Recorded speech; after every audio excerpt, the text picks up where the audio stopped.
Sveiki. Su jumis yra Dorota Dovda. Jeigu matėte ne vieną mano video, lankėtės mano puslapyje, tai manau puikiai mane atpažinote. Ir šiandien šį video, kurį matote, šį trumpą webinarą, skiriu visiems, kurie užsiregistravo dalyvauti jame ir visiems, kurie yra praradę viltį išmokti anglų kalbą, yra praradę viltį pakeisti darbus, nes nemoka anglų kalbos, yra praradę tiesiog viltį daryti viską savo gyvenime, kas tik liečia anglų kalbą. Aš pati kalbu laisvai 6 kalbom. Man nėra nė 25 metų. Ir esu parašiusi 5 knygas apie užsienio kalbų mokymąsi, būtent tiem žmonėm, kurie neįsivaizduoja, kaip reikia mokytis kalbų, kurie galbūt net nesusimąsto, kodėl jie vis dar nemoka. Ir tuo savo nesusimąstymu, taip vadinamu, jie kaltina arba aplinkybės, arba save. Taigi būtent šis webinaras ir yra skirtas šiai temai. Kodėl aš vis dar nemoku anglų kalbos? Savo pirmojoje knygoje Kova su kalba aš esu parašiusi, kad iš tikrųjų pas žmonės yra tam tikri vidiniai blokai. Tai yra baimė, nepykanta, nepasitikėjimas. Ir iš tikrųjų, kodėl aš tai įvardijau kaip tuos vidinius blokus ir kaip priežastis, kodėl žmogus nemoka užsienio kalbos, iš tikrųjų yra tik todėl, kad privataus mokytojavimo metai tai įrodė. Tai nėra tai, ką aš išsigalvojau ir tiesiog norėjau parašyti knygą ir parašiau tai, ką norėjau. Iš tikrųjų, tai yra tiesa. Tai, kas ten yra parašyta, yra mano pačios patirtis, mano mokinių patirtis, eksperimentai su mokiniais, apie kuriuos jie patys nieko nenutuokia. Ir vardai yra taip pat pakeisti toje knygoje, žinoma. Taigi, iš tikrųjų, dauguma žmonių, kai pradeda mokytis užsienio kalbą, kai aš galų gale paklausiu, kodėl vis dar nemokate, jūs mokėtės ne metus, ne 2, gal daugiau, gal 10, 20 ir vis dar nemokat. Ir aišku, žmogus sako, mokiausi, praradau motyvaciją mokytis, laiko nebuvo, čia iš viso pažįstami išvažiavo į Angliją, tai sakė, kad reikia ir man išvažiuoti, kas čia dar, taip, nesu gabus kalboms, tai tikrai čia tiesiog nesu gabus, tai man labai sunkiai sekasi, žodžiu. Visa tai yra visiški jūsų įsitikinimai. Tai yra įsitikinimai, stereotipai, kuriuos jūs patys savo susikūrėt. Ir kodėl patys? Dėl kad iš tikrųjų juos sukuria visuomenė, o jūs ir priklausote tai visuomeniai. Ir jeigu jūs tikite tuo, jūs irgi esate viso to dalis. Ar ne? Jūs tampate būtent tos masės dalimi, kurie kitaip ir neįsivaizduoja, kaip galima išmokti kalbą. Galų gale, kai žmonės man pastoviai kalba apie tai, kad per mėnesį čia neįmanoma išmokti kalbos, jūs ką juokauja, čia reikia, nežinau, kasdieną mokyti, sėdėti, kalti. Čia pagrindinis žodis, turbūt kalti. Ir iš tikrųjų, kai išsamiau paklausiu, o tai kaip reikia tą kalbą mokytis tada? Ir žmonės man atsako, tai reikia filmų žiūrėti, reikia žodžius mokytis būtinai, reikia knygą skaityti, reikia bendrauti su užsieniečiais, čia bendrauti su užsieniečiais labai būtina ir visa kita. Iš tikrųjų, visi tie stereotipai, jie yra tokie gilūs stereotipai, kad jeigu žmogus taip galvo, aš taip daug dirbu, neturiu laiko žiūrėti filmų, ne? Tai jau tas atkrenta. Nepatinka man skaityti knygų, tas atkrenta. Neturiu aš laiko mokytis, tas irgi atkrenta. Ir užsieniečiai, tai man reikia Angliją tada persikraustyti. Tada ir tas atkrenta. Suprantat, iš tikrųjų, visa esmė yra tame, kad tai, ką kalba žmonės, dažniausiai apie tai kalba žmonės, kurie patys net tos kalbos nemoka. Kurie kažką girdėjo, kažkaip kažką sakė. Kitas variantas yra, kai žmogus sako, aš moku anglų kalbą. Tai nereiškia, kad jis ją moka. Kiek pas mane buvo atveju, kai žmogus sako, aš moku anglų kalbą. Ir, vis tiek noriu patobulinti. Tai gerai, ateina pas mane į pamoką ir iš tikrųjų mes mokome su žmogum nuo pačių pagrindų. Tai nėra kedok ar abėcėlė, bet tai yra paprastų klausimų konstrukcija. Tai jeigu žmogus netgi to nežino, kaip jis gali sakyti, kad jis moka anglų? Labai mažas procentas apskritai moka anglų. Ir jeigu jums yra daugiau negu 30, 40, 50, jūs galvojat, kad jaunimas labai gerai moka anglų, jūs labai klystate. Nes pas mane yra begalė jaunų žmonių, jaunų veidų, kurie yra palūžę, yra depresijoje, ateina su prakaituojančiom rankom. Ir aš tai sužinau, nes ant lapų, kurios duodu, lieka būtent šlapios dėmelės ir aš matau, kad žmogus tiesiog nervuojasi, nes jam galbūt nepavyksta, ne tiek nepavyksta, kiek jame yra viduje labai daug susikaupusios neigiamos energijos, būtent kas liečia kalbos mokymusi, nes mokytojai nemotyvuoja, mokytojai nemoka mokyti ir visa kita. Čia labai yra plati tema iš tikrųjų apie tai. Bet vėlgi grįžtant iš tikrųjų prie tos temos, kodėl vis dar nemoku anglų kalbos, tai yra todėl, pati pirmoji priežastis, tai aišku, yra todėl, kad jūs net neįsivaizduojat, kaip ją reikia mokytis. Jūs net nesusimastot apie tai, kad kalbą išmokti galima jos nekalant ir jos kalti nereikia. Ir tai patvirtins bet kuris žmogus, kuris kala, bet nekalba angliškai. Ir nekalbės.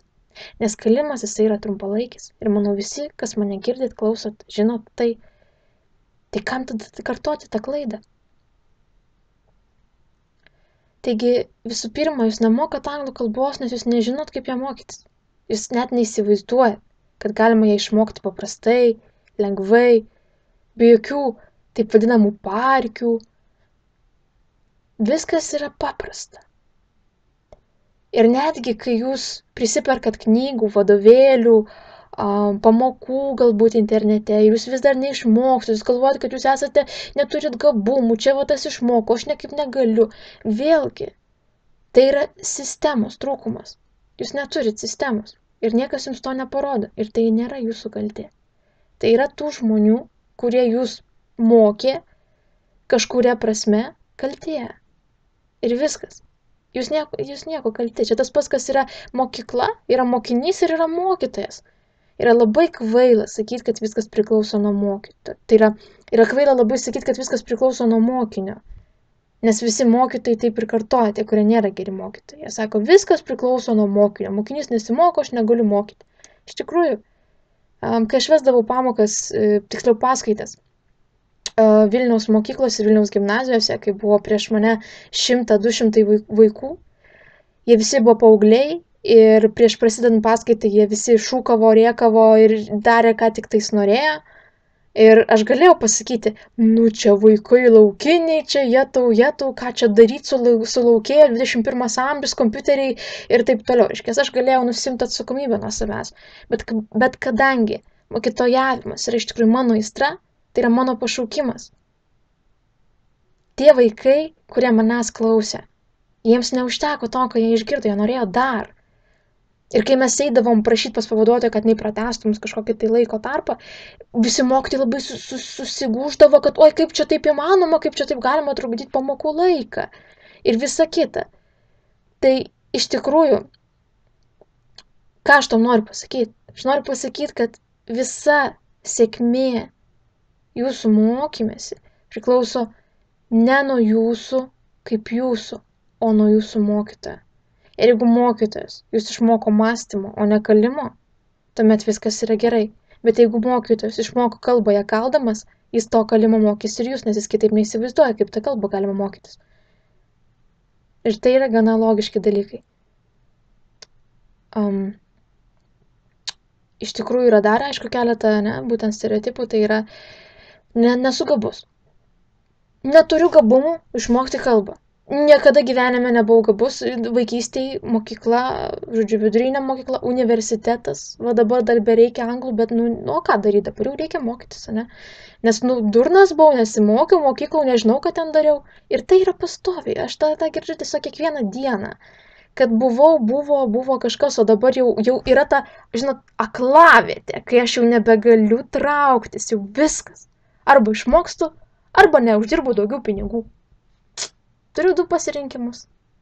Ir reikia su to kovoti. Iš tikrųjų, esu gabus, nesu gabus, čia yra įsitikinimai. Aišku, aš nesakau, kad tai visiškai nieko nereiškia. Tai yra tas pats, kas vaikas mažas, ane, jisai gražiai piešia. Tiesiog jūs matot, kad jūsų vaikas gražiai piešia. Nu ir ką, talentas? Taip, ir jeigu tu jo neugdysi, jisai tiesiog bus neišugdytas. Bet vėlgi, sakyti, kad aš nesu gabus kažkam, tai yra savęs kodavimas. Jeigu jūs taip sakote, jūs save koduojate. Kodėl aš tai sakau? Dėl kad kas kartą, kai jums nepasiseks mokantis kalbą, ne, tai reiškia, jūs galbūt sakinio netaip sukonstruosit, galbūt netaip išsiversit, galbūt kažkas jums nepavyks tiesiog. Ir žinot, ką daro tas žmonės, kai jie taip su šitu įsitikinimu, kurie yra, ką jie daro? Jie daro vieną tokį labai paprastą dalyką. Kai jiems neišeina, kai jiems tiksliau nepavyksta kažkas, jie tiesiog pasako, nu va, ir vėl suklydau, nesu gabus, neišmoksiu niekada gyvenime. Nu niekada gyvenime man čia be šansų apskritai net neišmoksiu, suprantat? Ir kame yra iš tikrųjų va, toksai, kame yra viso to esmė. Juk tai kartojasi ne tik vieną pamoką, tai kartojasi pastoviai. Ir aš tai kalbu iš savo patirties, iš savo privataus mokytojavimo patirties, kad tai kartojasi nuolatos.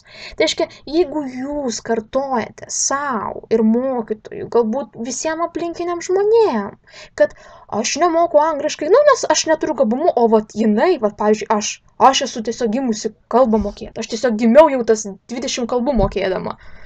Tai yra netiesa. Kodėl? Yra paprastas pavyzdys. Pavyzdžiui, aš visą gyvenimą iki 11-12 klasės galvojau, kad tiesiog aš neturiu gabumų matematikai. Nu tikrai, pas mane visi dalykai buvo 10-9, o matematika vat ne. Ir man nuo pat pradinės klasės tėvai pastoviai kartojo, kad, nu, tau kažkaip matematika čia silpniau. O prieš tai aš net nebuvau pagalvojus, kad man ta matematika nesiseka, man kažkaip taip net minties nebuvo. Tiesiog, nu, darai kažką sprendi, ten galbūt vaikai greičiau padaro negu tu, ar ne? Bet pastoviai būdavo tas, tu čia lėtai sprendi, tu čia dar, ir va, tas įsitikinimas jisai ėjo ir augo. Ir kai tu kuo toliau girdi, tai tuo tu labiau įsitikini, kad iš tikrųjų, o tai gal iš tikrųjų čia reikia tų gabumų kažkokių turėti. Ir tu su tuo įsitikinimu, ką tu darai, net nesistengi, tau net neįdomu. Pagalais, kaip tu gali stengtis, kai tau net neįdomu. Kaip tu gali mokytis kažkokį dalyką, kuris tau nėra įdomus. O ką padaryti, kad jis būtų įdomus? Turi kažkas sudominti, užmotyvuoti. Galų gale ne tik nuo motyvacijos viskas priklauso, bet ir nuo puikaus dėstymo būdo tam, kad žmogus, mokinys, pajaustų rezultatą, pajaustų sėkmę. Nes jeigu žmogus nepajaus, kad jam sekasi, jis niekada nenorės to mokytis. Taip. Viskas labai paprasta. Nereikia iš tikrųjų jokių būti profesorių, kad tai suprastum. Jūs galite tai pasakyti iš savo patirties, kiek pas mane ateidavo bankininkų, žmonių su finansais, kurie dirba. Bet kokių iš tikrųjų žmonių, tai net nėra svarbu, bet kodėl žmogus, aš pastoviai klausdavau, kai angliškai diskutuodavom, pastoviai klausdavau, sakydavau, Jonai, kaip jūs galvojate, kodėl jūs dirbate bankininku, kodėl jūs dirbate banke? Ir man atsakydavo, nu, man kažkaip sekdavosi matematika. Suprantat, kažkaip sekdavosi. Iš tikrųjų, tai nėra taip kažkaip sekdavosi. Tu norėjai, kad tau sektųsi. Nes ties kažkuria vieta tau kažkas pasakė, kad tau sekasi. Tu pradėjai tuo tikėti, o tada tu pradėjai ir stengtis. Ir galų gale, kai gavai rezultatą, tu dar labiau stengiaisi. Galų gale tai tapo tavo aistra. Ir tu jau nebeįsivaizduoji savo gyvenimo be to. Nes tau tai puikiai sekasi. O ką tai reiškia? Kad mes tie žmonės, kurie, reiškia, jaučia sėkmę, jie jaučiasi laimingi. Mes laimingesni nuo to tampam. Taigi, ką aš noriu to pasakyti, kad kol pas jūs bus įsitikinimas, kad aš nesu gabus, net nesvajokit jūs tą kalbą išmokti. Niekada. Galit mokytis 5 metus, gal kažką ten biškai išmoksit, bet iš tikrųjų tas rezultatas, palyginus su žmogum, kuris neturi jokių vidinių blokų, su žmogum, į kurį tik kišktų tą informaciją susistemintą, nėra ką lyginti. Nėra ką lyginti. Dėl to pas mane žmonės ir išmoksta tą kalbą labai greitai. Dėl to, kad aš žinau, kaip tą kalbą mokytis. Aš puikiai žinau, kad reiškia sėdėti prie knygų valandas. Net ne valandoj esmė, o valandas kasdieną po 5 valandas. Nuo 15 metų aš taip sėdėdavau ir pas mane būdavo stalas prikrautas knygų, begalybė, popieriai, viskas. Nes tikrai nebuvo gero anglų kalbos mokytojo. Tikrai nebuvo. Ir aš sėdėdavau ir darydavau ir mokydavausi, nes man tiesiog ta kalba, man jinai patiko. Va čia ir buvo tas kabliukas, man patiko anglų kalba, bet nebuvo, kas mane išmokytų. Niekada neėjau pas jokį privatų mokytoją. Niekada. Visą laiką kažkaip norėjau pati viską pasiekti ir tuo savo juodu darbu, būtent tų lavinom knygų, aš pastoviai norėdavau drąsiai žinot knygą, kuri man padėtų išspręsti mano problemą, kad viską išmokčiau, bet nebūdavo tokių knygų.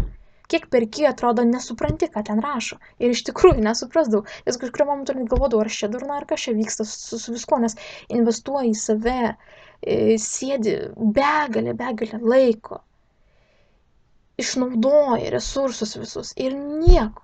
Darai ir nieko. O ką jau kalbėti apie randamus sąsiuvinius, pilnus prirašytų žodžių, kadaise galvojau, kad mokėjau jos. Ir kai randi, atsiverti, matai, kad tu nei vieno nebeprisimeni. Suprantat? Ir va tokių momentų buvo begalė. Tai nėra taip, kad man pasisekė ir aš moku. Tai yra juodas darbas. Tai yra menas. Aš vis laik kartojau ir kartosiu ir savo knygose, kiek rašiau, tiek rašysiu, kad kalbą išmokti yra menas. Ir aš to meno mokau savo mokinius. Galų gale yra kitas stereotipas, ar ne? Tai yra, aš esu per senas. Iš tikrųjų, tai yra stereotipas. Kodėl? Nes jeigu jūs galvosite, kad jūs seni, tai jūs ir būsite seni, ar ne? Iš tikrųjų, tai gali skambėti juokingai, bet iš tikrųjų taip yra. Kodėl? Aš turiu labai paprastą pavyzdį.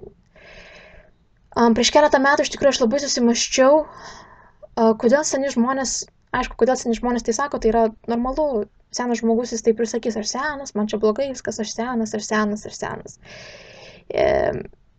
Ir kai man sakydavo, kad pas mane bloga atmintis, na, aš taip sakydavau, na taip, pas jūs turbūt bloga atmintis, nes žmogus senas. Bet ties kažkuria vieta aš save sustabdžiau ir pradėjau labiau analizuoti šitą dalyką. Kai pas mane ateidavo į pamokas jauni žmonės, tai yra 15-mečiai, ne, ir toliau, jie nuolatos užmiršdavo žodžius. Ir tai liečia ne tik 15-mečius, tai liečia visus. Bet va čia ir yra tas logikos skirtumas. Senas žmogus tai gali pasakyti, kad pas mane bloga atmintis, kai neatsimena žodžių, o jau jaunas, nu tai ką jisgi nepasakys taip. Juk logikos nėra. Tai vėlgi, va čia ir yra viso ko kabliukas, kad atmintis su tuo nieko bendro neturi. Mano vyriausia mokinė yra 70 metų moteris, kuri išmoko anglų kalbą nuo nulio, kuri išmoko save reikšti, susikalbėti. Taigi, tai yra stereotipas. Ir jisai bus gyvas jumise tol, kol jūs juo tikėsite. Tol, kol kiekvieną savo nesėkmę jūs pagrįsite žodžiais aš esu per senas. Tai tol, iki tol jūs ir neprimsite informacijos. Tiesiog ties ta vieta smegenys blokuojasi, jūs nieko nenorėsite, užsigrūzinsite, taip sakant, ir tiek. Bet ir viskas pasibaigs ties tą vietą. Ir po to vėl po kažkiek laiko užsimotyvuosit, pradėsiu nuo pirmadienio mokytis ir va taip ir gyvenimas prabėga. Taigi, iš tikrųjų, visa sėkmė priklauso nuo sistemingo mokymosi. Ir tiek. Daugiau jokių stebuklų nėra. Tikrai. O tą sistemą žino vienetai. Jeigu ne mažiau. Taip pat yra dar keletas stereotipų, tai tai, kad turiu išvažiuoti į užsienį tam, kad išmokčiau užsienio kalbą. Vėlgi, manau, tie, kurie iš tikrųjų gyvenat Anglijoje arba kažkokiose, nežinau, kitose užsienio šalyse, pavyzdžiui, jeigu paėmus Angliją, ne, tai tikrai šalis šiuo metu yra būtent labai gausi svetimtaučių, ne, rusų, lenkų, indų ir visų kitų tautybių žmonių. Tai vėlgi, aišku, yra tai, kad jeigu jūs važiuojate ten dirbti, tai yra maži šansai išmokti tą kalbą, girdint ją. Ir manau, jūs patys tai suprantate tie, kurie tenais gyvenate. Ir tikrai turi nemažai žmonių, kurie būtent iš ten. tenais gyvena ir nori tikrai išmokti, nes jaučia, kad nori geresnio darbo, dirba per daug, jaučiasi blogai ir nori geresnių sąlygų darbui. Dėl to jums reikia bent minimaliai mokėti suprasti anglų kalbą. Tai vėlgi tai iš tikrųjų yra stereotipas, kad jums reikia išvažiuoti į užsienį, tam, kad jūs mokėtumėte užsienio kalbą. Tai yra visiškas stereotipas. Kodėl? Todėl, kad aš kalbu angliškai ar ne laisvai, vokiškai, ispaniškai, rusiškai, lenkiškai, lietuviškai, kol kas šiom kalbom, toliau bus dar daugiau, tikrai. Ir manęs nuolatos klausdavo žmonės, ar aš tik negyvenau Londone, Anglijoje, nes iš tikrųjų kalbu su British English, būtent akcentu tuo. Ir tai mano tasai mokėjimas anglų kalbos būtent ir yra iš tikrųjų įrodymas, kad nebūtina gyventi užsienio šaly tam, kad jūs mokėtumėt būtent tą kalbą. Aišku, jūs turite žinoti, kaip tą kalbą mokytis. Tai va, čia yra labai svarbu. Kad jūs turite žinoti, kaip tą kalbą reikia mokytis. Ir galų gale jūs turite, iš tikrųjų gyvenam 21 amžiui. Retas, kuris susimąsto, kad mes galime patys savo susikurti sąlygas. Lygtais mes gyventume toje užsienio šalyje. Laisvai. Mes galime susikurti savo sąlygas, kad girdėtume tą kalbą, kad bendrautume su kažkuo. Galime. Tiesiog ne visi apie tai pagalvoja. Tikrai ne visi. Taigi iš tikrųjų, turiu tikrai jums dar daugiau ką pasakyti. Tikrai. Begalė informacijos, ištestuota, patikrinta, išeksperimentuota. Ir iš tikrųjų turiu jums vieną tokį labai nuostabų pasiūlymą.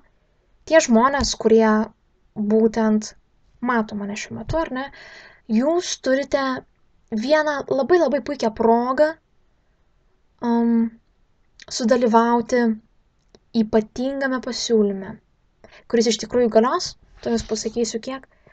Šiandien yra lapkričio 3 diena ir šis pasiūlymas, apie kurį šiek tiek užsiminsiu, jisai galios iš tikrųjų 2-3 dienas. Tai reiškia, jisai galios iki lapkričio 6 dienos. Ir būtent, jeigu jūs buvote mano puslapyje www.anglukalba.kalbėklaisvai.lt, iš tikrųjų, manau, skaitėte apie tokį mokymosi būdą kaip video pamokos. Iš tikrųjų, dauguma žiūri į tą mokymąsi labai skeptiškai ir tikrai labai dauguma, gal 90% žmonių, jeigu ne daugiau, ir tai yra normalu. Kodėl? Nes tai yra naujas mokymosi būdas, iš tikrųjų, sukeliantis labai daug klausimų. Tai yra, ar įmanoma, tiksliau net neklausia žmonės, ar įmanoma, tiesiog teigia, kad neįmanoma yra išmokti kalbos, kai šalia nestovi mokytojas. Kad yra neįmanoma išmokti kalbos, jeigu tu neturi laiko mokytis. Vėlgi, ką reiškia neturi laiko? Neturi laiko reiškia, kad žmogus, jeigu jis negali skirti 2 valandų į dieną, jis iš vis neskirs laiko. O kam? Tai vėlgi yra nežinojimas jūsų pačių, kaip reikia mokytis kalbą, nes visa sėkmė priklauso ne nuo to, kiek laiko jūs skirsite dienoje, o kiek laiko jūs skirsite kiekvieną dieną. Reguliariai. O reguliariai yra skirti sunku, nes mes esame žmonės, o ne robotai, mes pasiduodame emocijai. Jeigu mums liūdna, mes nieko nenorim daryti, jeigu mums pikta, mes nieko nenorim daryti, jeigu mes laimingi, kartais netgi ir tada nenorim nieko daryti. Tai iš tikrųjų, vėlgi, tam, kad norėtume daryti, turime žinoti, kad mums sekasi. Ir būtent per tas video pamokas žmonės labai įvairūs ir jiems visiems sekasi. Netgi moteris, vyrai, kuriem po 40, 50, 60 metų, kurie mokosi pagal tas video pamokas, jiems sekasi ir jie jaučiasi laimingi. Ir tik todėl, kad jie jaučiasi laimingi mokydamėsi, jie mokosi. Nes jie jaučia, kad gali. Ir kai aš pasakau, kad jie gali, nes mes turime ir Skype pamokas integruotas taip pat prie kai kurių video mokymusi planų, tuomet jie tikrai jaučiasi pasitikinti savimi ir galintis viską. Taigi iš tikrųjų, būtent kalbant apie tas video pamokas, iš tikrųjų pasiūlymas yra susijęs būtent su jom ir tuo pačiu su mano knygom, kuriuose rasite begalę išminties.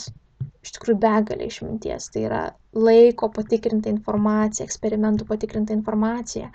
Kova su kalba pirmoji mano knyga, tai yra apie tai, kad žmogus negali išmokti kalbos, mokydamasis ją netgi 10-5 metus begalybę, nesvarbu, kodėl negali išmokti. Antroji knyga yra apie mokymosi strategijas, kaip mokytis kalbą. Pavyzdžiui, kaip aš ir minėjau, apie save iš tikrųjų rasdavau po 3 sąsiuvinius storus prirašytų žodžių, nesuprasdavau, kodėl taip yra. Ir tai yra vienas mažytis procentas visos informacijos, kurią jūs galite ten rasti. Tai vien iš tikrųjų mano knygų vertė, jinai yra kosminė. Ir būtent jūs, taip pat beje, esu ir parašiusi savo mokymusi vadovėlį, nes kai pradėjau mokyti privačiai, iš tikrųjų labai buvau susimąsčiusi apie tokį dalyką, ar man pasakyti žmogui, kad jisai pirktų 10 vadovėlių, nes iš tikrųjų toks ir yra mokymasis. Nes iš vieno vadovėlio paimu tą, iš kito tą. Ar tiesiog man sukurti savo vadovėlį ir pažiūrėti, ar jisai veikia. Ir iš tikrųjų, kai aš pažiūrėjau, kad mokymas rezultatai yra nerealūs, pagal mano visą sukurtą mokymo sistemą, nieko nelaukus pradėjau būtent iš to vadovėlį ir mokyti. Tai vien vadovėlį irgi vertė yra tikrai nemaža. Taigi iš tikrųjų, jeigu nueitumėte į puslapį www.anglų-kalba-kalbėk-laisvai.lt, tikrai pasiskaitytumėte savo būtent tai, kas eina į tuos mokymosi planus. Ir iš tikrųjų, kodėl aš tai jums sakau padaryti? Todėl, kad tas pasiūlymas, apie kurį aš jums kalbu, jo nėra puslapyje. Ir jo tenais nebus. Niekada. Ir jis yra nuostabus.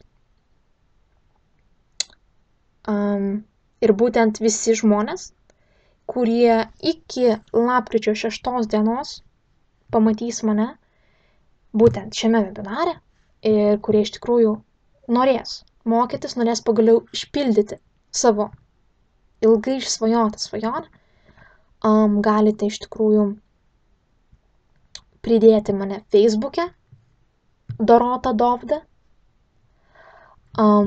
Taip pat iš tikrųjų galite mane pridėti ir Skype'e.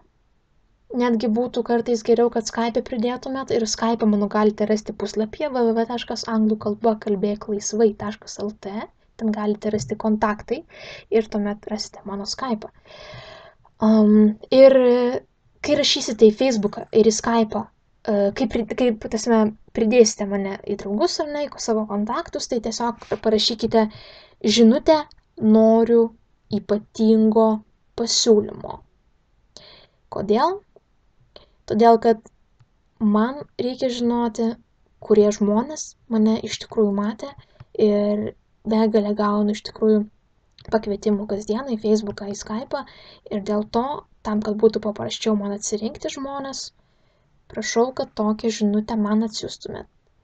Ir būtent tas ypatingasis pasiūlymas, jisai iš tikrųjų liečia būtent mokymasi, liečia mano elektroninės knygas, kurias galite skaityti per kompiuterį, liečia mano visą informaciją, kurią aš tik esu sukūrusi, pateikusi. Tai va. Taigi, iš tikrųjų, tie žmonės, kuriems patiko šis webinaras ir kurie nori išgirsti žymiai daugiau, tai ir kurie nori galų gale mokytis. Ir kurie nori sužinoti, ar tikrai verta, kurį planą man pasirinkti, kurį čia geriau būtų pasiimti. Tikrai pridėkite mane į Skype'ą, į Facebooką. Būtent dėl to ir prašau, kad pridėtumėt, nes aš noriu jums padėti. Noriu jums padėti išsirinkti patį jums tinkamiausią planą. Ir galų gale ypatingas pasiūlymas ir liečia ypatingą kainą ir ypatingą kainų sudėtį. Taigi, iš tikrųjų lauksiu jūsų žinučių ir tikrai kaina bus žymiai žemesnė, negu kad ten yra pateiktos. Ir būtent gausite dar papildomų kažkokių dalykų, kurių irgi nėra puslapyje. Taigi labai daug papildomos medžiagos, aukso vertės. Ir šis pasiūlymas galioja iki lapkričio 6 dienos. Taigi lauksiu visų norinčių, susiskambinsiu su jumis per Skype'ą, papasakosiu viską. Iš tikrųjų, tikrai turite beprotišką progą pabendrauti su manim ir tikrai atsakysiu visus jūsų klausimus, nuraminsiu jūs, išblaškysiu visas dvejones, nes būtent mokydamėsi pagal mano video pamokas sukurtas, iš tikrųjų išmoko visi žmonės, kurie tik mokėsi. Būtent susikalbėti angliškai nuo nulio ir toliau reikšti savo mintis, jie išmoko gaudytis puikiai gramatikoje, išmoko visų pačių reikalingiausių dalykų, bet apie tai tikrai galėsiu papasakoti daugiau per Facebooką, per Skype'ą. Ir tikiuosi, jums patiko šis webinaras ir lauksiu jūsų visų. Ir taip pat, beje, nepaminėjau vieno labai svarbaus dalyko, kad iš tikrųjų šis pasiūlymas galioja iki lapkričio 6 dienos, bet jisai galioja tik tais 30 žmonių. Taigi tikrai paskubėkite, nes norinčių yra labai daug ir tikrai kainos yra už tą pasiūlymą, kurį aš jums pateiksiu, jos bus žymiai žemesnės, negu kad puslapiai yra pateiktos. Ir tikrai paskubėkite, nes laiko liko labai nedaug ir tokia proga tikrai nepasitaiko kasdieną. Taigi, jeigu norite išpildyti savo svajonę, išpildykite ją, nes užteks svajoti. Atėjo laikas gyventi savo svajonėje. Ačiū, kad klausėte. Su jumis buvo Dorota Dovda. Viso.